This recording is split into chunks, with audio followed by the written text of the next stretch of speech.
não parar, não precipitar e não retroceder. Então dizer para esse cara, sabe quando nós vamos parar? Nunca. Nunca na sua porca vida. Né?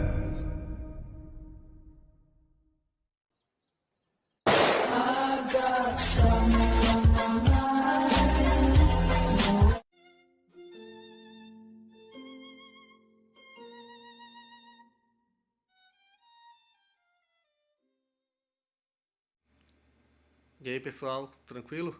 Então vem aqui antes do vídeo começar, pedir para vocês se inscreverem, quem não for inscrito, compartilhar, curtir, comentar. Quem puder seja membro do canal, que isso ajuda bastante. Tem também o link do Apoia-se.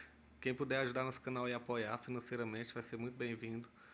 Mas o mais importante é transmitir o conteúdo e os conhecimentos do professor Olavo de Carvalho para mais e mais brasileiros. Então compartilhe e ajude aí nossa causa. Muito obrigado a todos os membros, apoiadores do canal. Fico muito feliz. Tenho certeza que a gente está no caminho certo. Então fiquem com o vídeo e até mais. Valeu! Então eu vou voltar um pouquinho no texto, ler os últimos parágrafos que nós vimos na aula passada, para dar um senso de continuidade a esta coisa. Lembrando que eu estou usando esse texto porque ele exemplifica uma técnica muito usada em filosofia desde o advento de Georg Friedrich Hegel, que é a de tomar a evolução histórica da filosofia como se fosse a continuidade de um pensamento, como se fosse a continuação não apenas de um debate, mas da dialética interna de uma certa linha de pensamento. Ou seja, como se houvesse um só filósofo pensando ao longo dos tempos e prosseguindo o exame dos problemas que ele colocou no começo. Essa técnica ela é viável em certas circunstâncias, onde esta continuidade se verifica de fato, como é precisamente o caso aqui, quando aqui o nosso autor, que é o Dardo Scavino, partindo ali de Hegel e Kant, ele prossegue vendo a fenomenologia, a escola analítica, depois Heidegger, Derrida, Wittgenstein.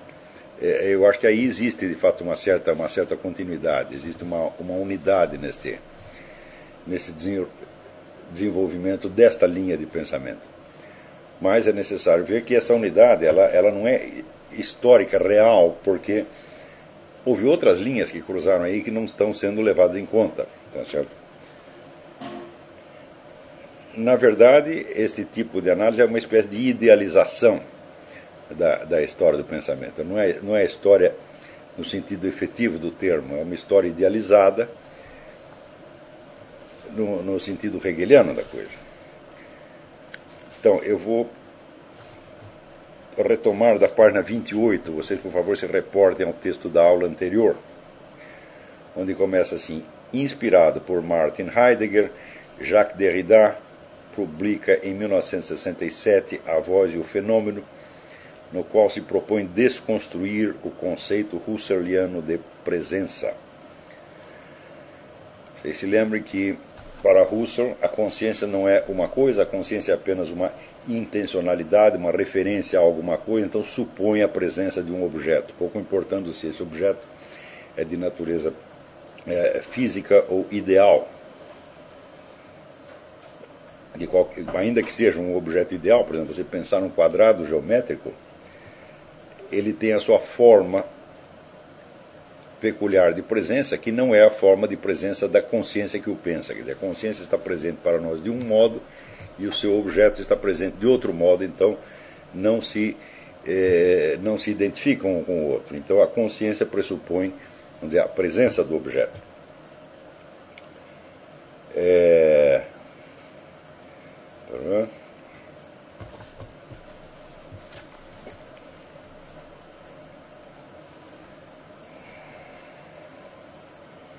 Então,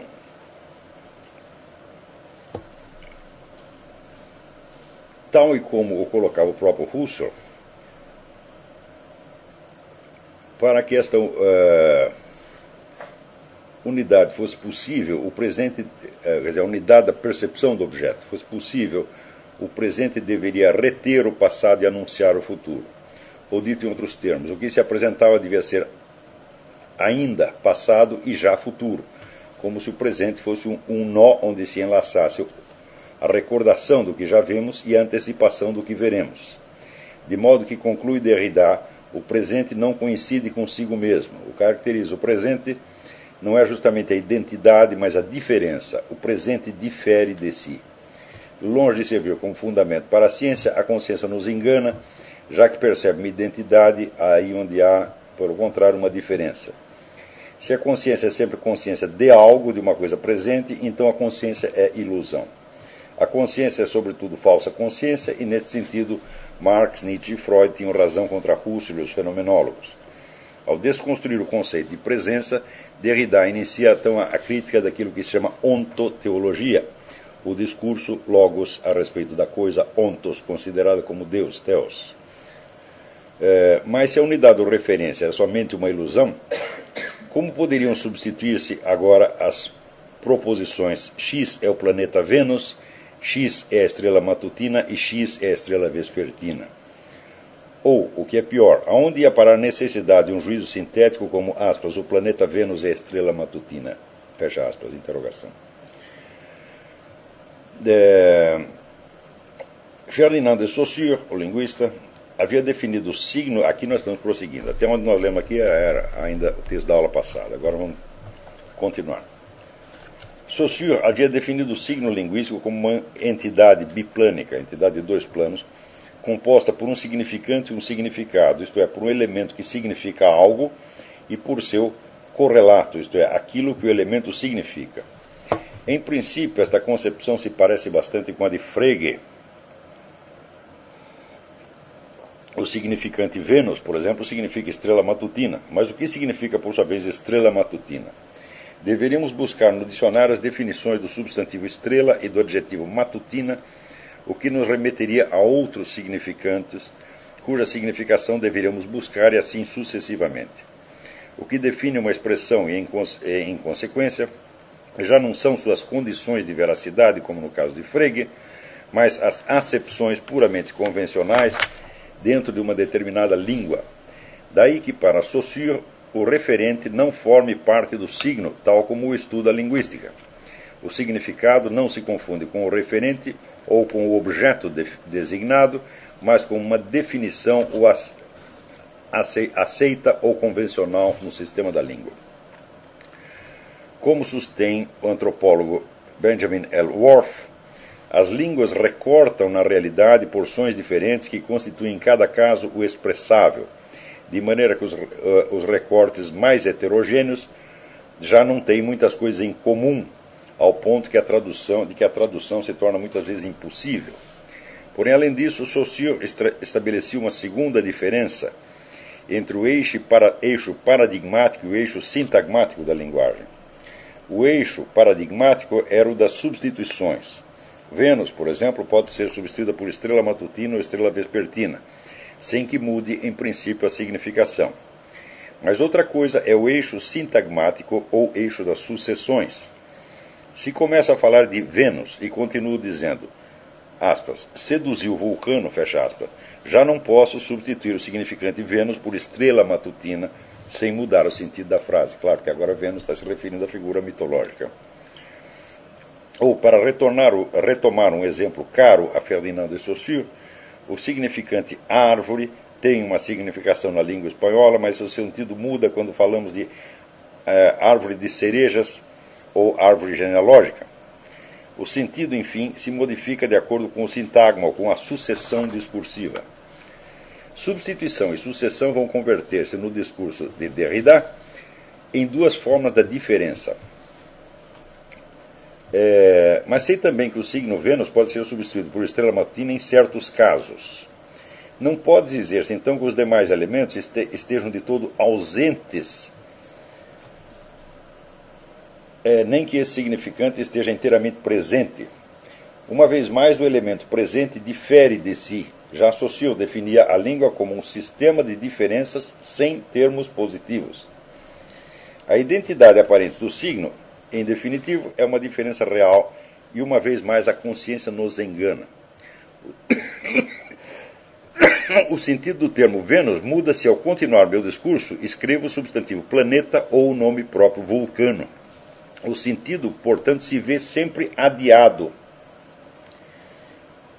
de tal modo que o fio discursivo pode ser cortado em algum ponto. E que se o fio discursivo pode ser cortado em algum ponto, isso não significa que termine, nem sequer quando se trata do ponto final de um livro. Isso é, que as palavras subsequentes vão especificando, alterando o sentido das anteriores, e não há um final natural para este processo. Quer dizer, novas palavras sempre podem ser acrescentadas, modificando retroativamente o significado, modificando ou modulando o significado das anteriores. De modo que os termos ulteriores podem mudar retroativamente o sentido dos anteriores. E, como sempre, se pode agregar mais e mais palavras ou prolongar o discurso de maneira ilimitada, o sentido de cada termo fica sempre em suspenso. Podemos extrair algumas consequências desta proposta inicial de Derrida. Primeira consequência: se o significado de um significante já não é um referente à coisa mesma, mas outro significante, então já não se pode falar de uma preeminência da fala sobre a escrita.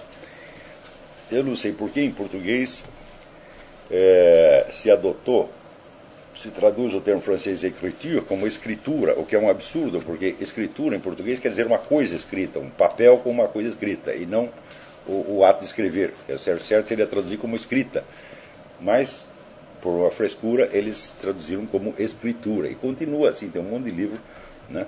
O próprio livro do Derrida fica A Escritura e a Diferença. A escritura é um negócio que você pega quando você compra uma casa, né? Pega um papel que tem lá uma escritura, não é a escrita, né? Mas écriture em francês é escrita.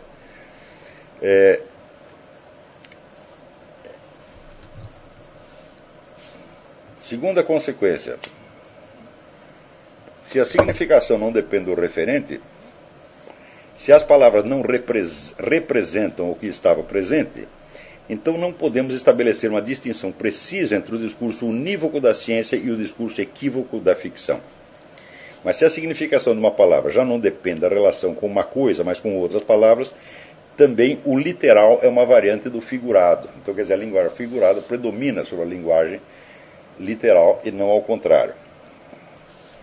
Nesse ponto, Derrida reencontra Nietzsche, para quem as verdades não eram senão antigas metáforas esquecidas. Terceira consequência: se um significante remete sempre a outro significante e jamais a um referente, então as coisas não estão colocadas antes do discurso, mas ao contrário. Ou, para dar uma versão nietzschiana desta inversão, não existem fatos, somente interpretações. E toda interpretação interpreta outra interpretação. Resumindo, o mundo não é um conjunto de coisas que primeiro se apresentam e logo são nomeadas ou representadas por uma linguagem. Isso que chamamos nosso mundo é já uma interpretação cultural e, como tal, poética ou metafórica. Então, citando novamente Nietzsche, aspas, o mundo se torna fábula. O mundo, tal como é, só é uma fábula. Fábula significa algo que se conta e que não existe senão no relato. Se a interpretação nunca pode acabar, é simplesmente porque não há nada a interpretar. Não há nenhum primeiro absoluto a ser interpretado, já que o fundo de tudo é já a interpretação.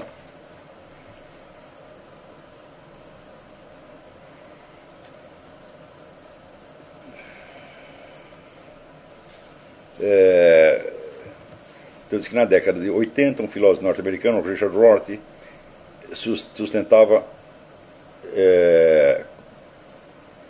convertir os filósofos, inclusive os cientistas, em poetas que se ignoram como tais. Daí prossegue ele: desde a perspectiva hermenêutica, nunca conhecemos a coisa tal como é fora dos discursos que falam acerca dela e de alguma maneira a criam ou constroem.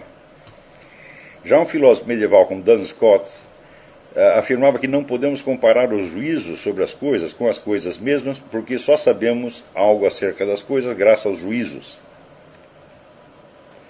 Então, a conclusão é niilismo, enfim, não há nada fora das interpretações. Ou, se prefere uma versão nietzschiana, Deus morreu. Porque recordemos que Deus era uma unidade verdadeira e boa, a aparição da coisa sem atributos, da coisa, digamos, anterior a qualquer juízo a respeito dela. Porém, a filosofia, até a própria ciência, não convertem assim em variantes da retórica. Ao renunciar à ideia de uma verdade objetiva ou de um discurso racional, trata-se então de ficções mais ou menos convincentes ou verossímeis.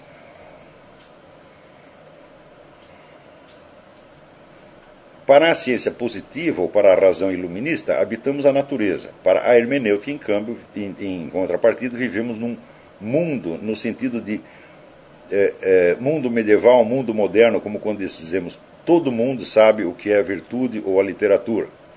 Todo mundo reconhece a chuva quando a vê cair, e assim por diante. Assim entendido, o mundo é um conjunto de significações, de saberes, de valores, de gostos, de certezas. Como uma pré-interpretação ou uma pré-compreensão, como a chamava Heidegger. Daí que para esse filósofo não habitamos um território natural como os animais, mas um mundo, uma linguagem ou uma cultura. O espírito de um tempo o chamará mais tarde Gianni Vattimo. Minha consciência fala do verdadeiro e falso, escreve esse filósofo. Quando minha consciência fala de verdadeiro e falso, ela se crê desinteressada e objetiva, mas só cultiva e favorece a afirmação de meus interesses ou dos interesses daquele grupo ao qual pertenço, época, classe social, etc. Interesses que ela traz inconscientemente. Para a hermenêutica, explica Gianni Vattimo num ensaio recente, a verdade entendida como conformidade entre o enunciado e um estado de coisas depende daquela abertura originária ao mundo, abertura que se confunde com uma herança, um momento histórico, um destino. Bom, vamos parar por aqui e voltar a comentar um pouco, senão vai acumular muito material. Então, nós vamos ver, estão aqui acompanhando esse processo pelo qual a crença iluminista em uma verdade objetiva que pudesse ser alcançada pela ciência, crença que por sua vez refletia longínquamente, vamos dizer, a tradição grega do saber apodíctico, do saber objetivo comprovado, acaba se substituindo, em razão da própria dinâmica interna do exame filosófico, na ideia de que não há verdade objetiva alguma, de que há somente a herança linguística e cultural dentro da qual nós vivemos e através da qual, e somente através da qual, o mundo nos chega. Bem, este trajeto, ele em vários pontos, ele se nutre de certos desvios ou erros de percepção muito elementares, mas que muito elementares e muito pequenos no começo, mas que, como acontece, vamos dizer, num ângulo que vai se abrindo, então no começo a distância é pequena, mas à medida que você se afasta, a distância vai entre as duas linhas vai aumentando. Aqui também acontece exatamente a mesma coisa, certos pequenos erros de percepção que são cometidos e, por incrível que pareça, são compartilhados por vários filósofos de várias orientações diferentes, na medida em que cada um vai tomando as afirmações do anterior como território conquistado, a partir do qual, e somente a partir do qual, ele pode raciocinar. De certo modo, a estrutura da profissão acadêmica exige isso. Ela está continuamente atuando numa referência a si mesma, né, como se o advento de cada nova filosofia, de cada nova teoria fosse efetivamente um território conquistado, um patamar. E você tem que raciocinar, então, a partir daquilo. Você nunca pode tentar voltar, vamos dizer, à experiência mesma. Mas, no caso, nós não podemos esquecer que Saussure tem razão quando ele diz que o significado de uma palavra, ou seja, a definição de uma palavra, não é a coisa, mas é um conjunto de outras palavras que a explicam. E essas palavras, por sua vez, vamos dizer, estão cada uma delas definida no dicionário por outras palavras, e outras palavras, e outras palavras, e outras palavras. Em suma, ele está tomando a língua, você pega uma língua em particular, todas as palavras delas estão registradas no dicionário, e em princípio a língua está inteira no dicionário. Então no dicionário você não vai encontrar coisa nenhuma, você só encontra palavras. Tá certo? E o referente? Bom, o referente, que seria a coisa designada, o X a qual a palavra se refere, evidentemente não pode estar presente num dicionário, senão o dicionário não seria uma coleção de palavras e de suas definições, mas seria uma coleção de coisas. O dicionário seria o próprio mundo. Tá certo? Então, se você toma a língua como sistema, é evidente que você excluiu dela, em princípio, você já excluiu todas as coisas, porque o seu único objeto é a língua. Tá certo? Mas uma coisa é você examinar a língua, outra coisa é você dizer que nós só temos conhecimento das palavras e das suas significações acumuladas e não conhecimento das coisas. Porque se fosse assim, nós não poderíamos ter acesso ao dicionário enquanto coisa. Quer dizer, o dicionário seria apenas a coleção abstrata de palavras e não um objeto que você pode tocar, folhear, etc, etc, etc. Se você procurar no dicionário a definição de dicionário, você encontra um conjunto de palavras que define o dicionário. Você não encontra um dicionário. Tá certo? Então, a simples existência física do dicionário, não, mostra que o Saussure cometeu um erro de percepção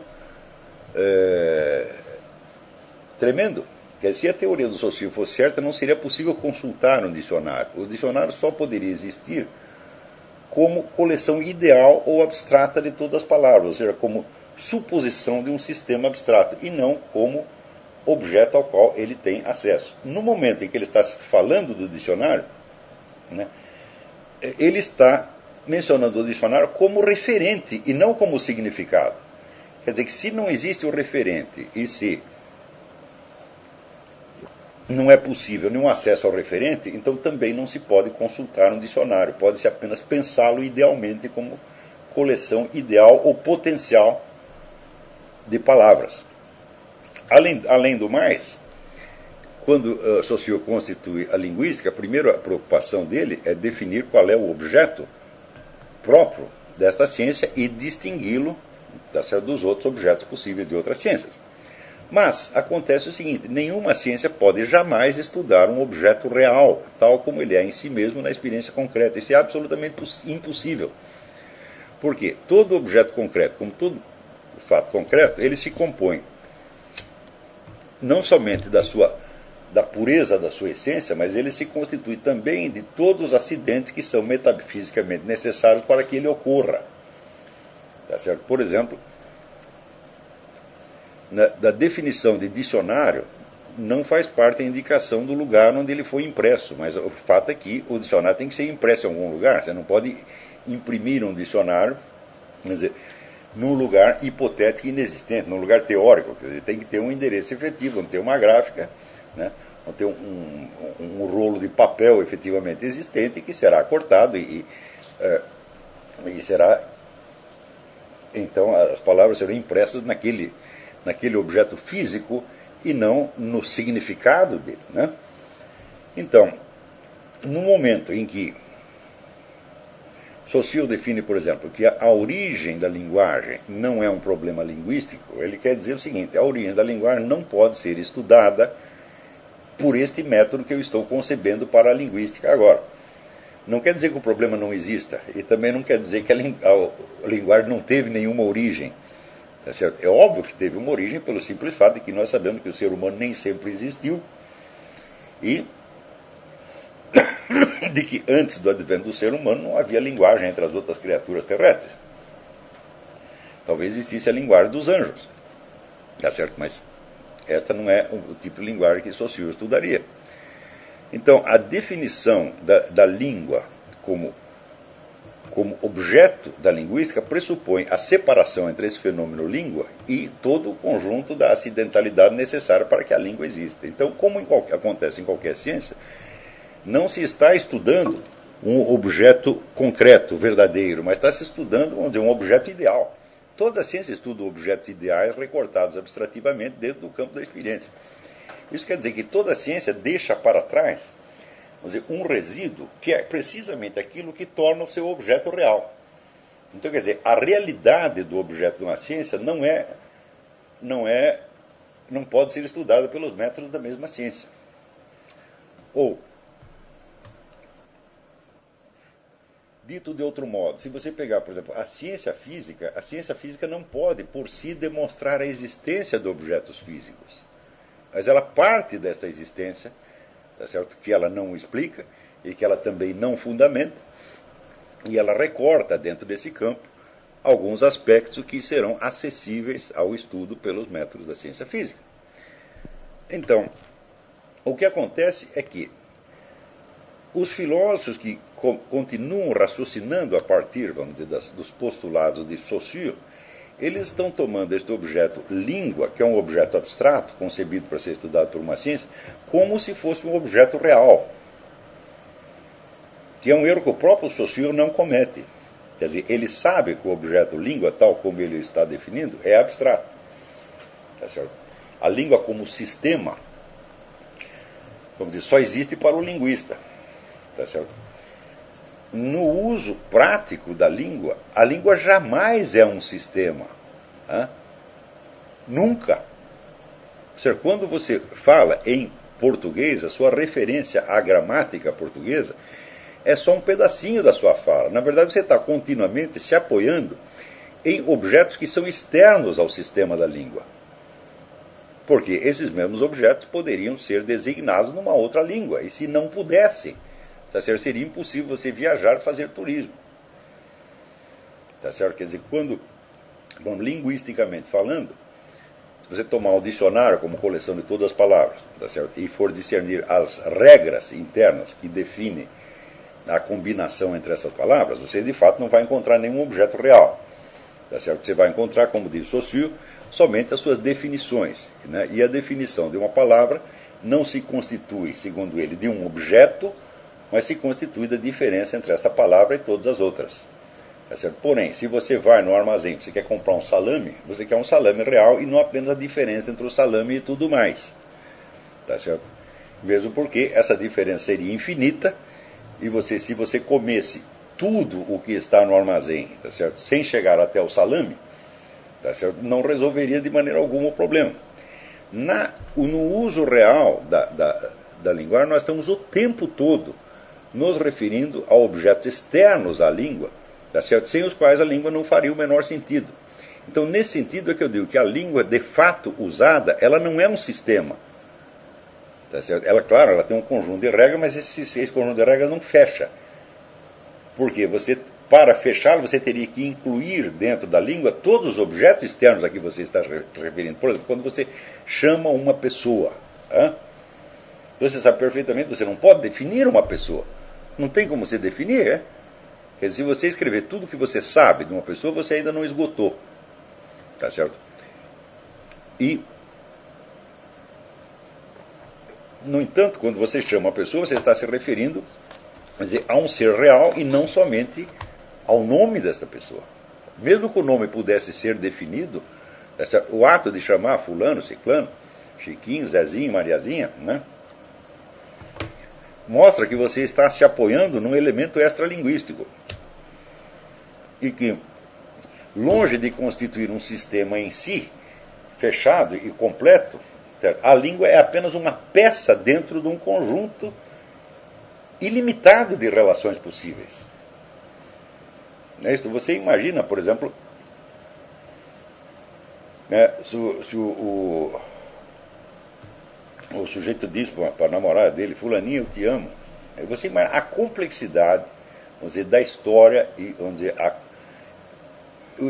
imensa coleção de sentimentos e recordações e expectativas que está envolvido nessas 3 palavrinhas. Tá certo?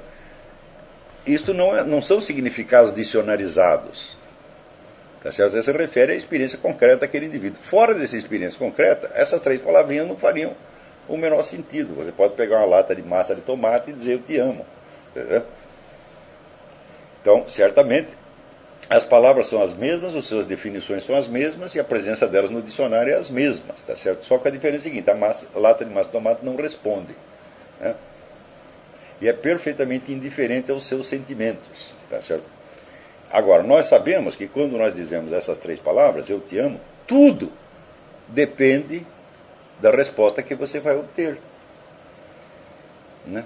Porque se a fulaninha respondeu, eu não quero nem saber de você, né? Você e uma lata de sardinha para mim são a mesma coisa, tá certo? Então, este sentimento se converterá no seu contrário, o amor se converterá em ódio ou em desprezo, alguma coisa assim. Então, essas três palavras não fazem o menor sentido fora do seu uso real perante seres e objetos que não estão no dicionário nem podem estar, portanto, não estão no sistema da língua. Tá certo? Então, do meu modesto ponto de vista, longe de nós nascermos e vivermos dentro de uma constelação, vamos dizer, de símbolos que nos abarca e domina toda a nossa atividade cognitiva, ao contrário. Essa atividade cognitiva se desenrola dentro de um universo real, dentro da qual ela é uma titica de galinha. Quer dizer, o conjunto da nossa língua, o conjunto das palavras que estão no dicionário, o conjunto das suas combinações possíveis, são absolutamente nada, tá certo? Em face, mas de qualquer experiência real que você tenha. Não é isso? Então, a experiência não tem como ser substituída pelas palavras com que você se refere a ela. E todos nós sabemos que, na maior parte dos casos, a simples compreensão do que nós estamos dizendo depende de que o interlocutor tenha uma experiência idêntica ou análoga à nossa.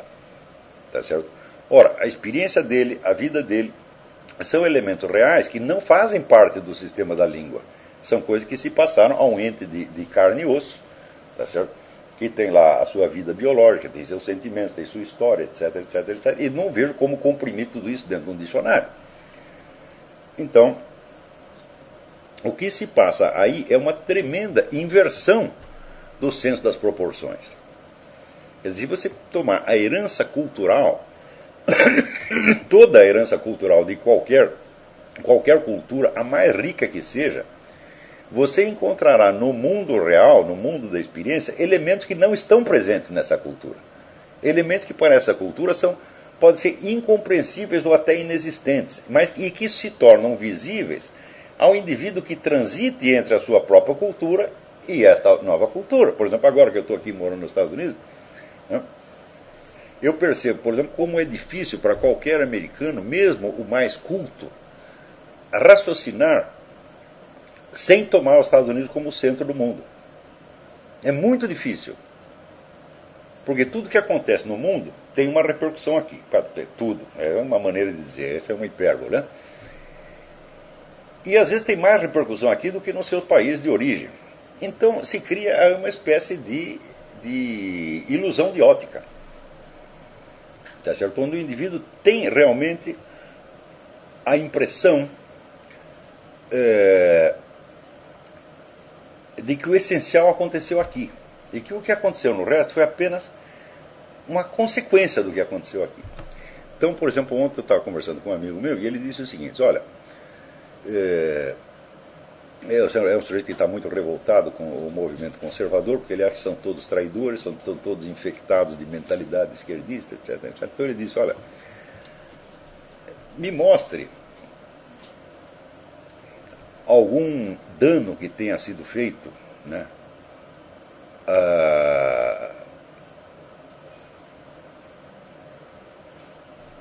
algum dano que tenha ocorrido nos últimos 50 anos, nos quais elementos conservadores não tenham, vamos dizer, participado ou desempenhado um papel até decisivo. E eu disse: olha, eu vou te dar um exemplo aqui. Nenhum conservador fez para os Estados Unidos um dano tão grande quanto Roosevelt fez nos encontros de Yalta ao entregar metade da Europa para a União Soviética. Né? Porque isso decidiu a vida de milhões de pessoas, isso custou milhões e milhões e milhões de mortes, um sofrimento sem fim, tá certo? Que só veio a terminar quando encerrou a União Soviética em 1990. Então, digo, nenhum conservador, por pior que seja, por mais traidor que seja, fez nada de parecido com isso. Daí ele se tocou e falou: mas eu tinha pensado em consequências más apenas para os Estados Unidos. Eu falo: mas o que vocês americanos sofreram no último meio século, 60 ou 70 anos, que se comparasse ao sofrimento desse pessoal que vivia na Europa Oriental? Nada. Tá certo? Quer dizer, vocês aqui, comparado com aquele pessoal, vocês viviam como príncipes. Não tem, o americano mais pobre, mais ferrado, estava muito melhor, tá certo, do que, digamos, qualquer funcionário público na Tchecoslováquia ou na Hungria. Tá certo? Então, aí eu vi que faltava então o senso das proporções. Tá certo? Houve uma espécie de, vamos dizer, inversão do tamanho. Tá certo? Então, por que eu percebi isso? Porque eu vim de fora. Então eu comparo a minha experiência latino-americana e brasileira com a da experiência local aqui, né? E percebo algo que aqui dentro não seria tão fácil de perceber, mas eu só percebo isso porque eu vim de outro lugar, né? Então, se você viajar muito, conhecer vários países, várias culturas, você vai ter acesso a muitas experiências que não são facilmente formuláveis nos termos de qualquer dessas culturas, mas que são formuláveis para você. Então você vai estar sabendo de coisas que são perfeitamente reais, mas que não estão abrangidas no repertório de nenhuma dessas culturas em particular. Então, este simples fato, né, o simples fato de você poder observar essas fronteiras entre culturas, mostra que você não está abrangido e contido dentro de uma cultura. Que tem algo em você que transcende todas as culturas do mundo. Tá certo? Mais ainda, qualquer um de nós tem a experiência elementar de perceber coisas, ou ter sentimentos, ter estados de espírito que não são formuláveis nem mesmo na sua língua. Você percebe além do que você pode dizer. Mais ainda, você está percebendo essas coisas o tempo todo, né? Eu imagino, por exemplo, como seria engraçado você comparar todas estas conclusões que essas pessoas tiram da onipotência da linguagem, da onipotência da cultura, com o que se descobriu depois com o negócio da programação neurolinguística a respeito da comunicação não verbal. E a comunicação não verbal é um negócio tão importante que, se você a retirar, a língua inteira fica incompreensível, né? Por exemplo, você imagina uma frase dita com várias expressões diferentes no olhar, né? Então,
Chegamos a mais um final de uma aula, de um vídeo. Espero que tenham gostado.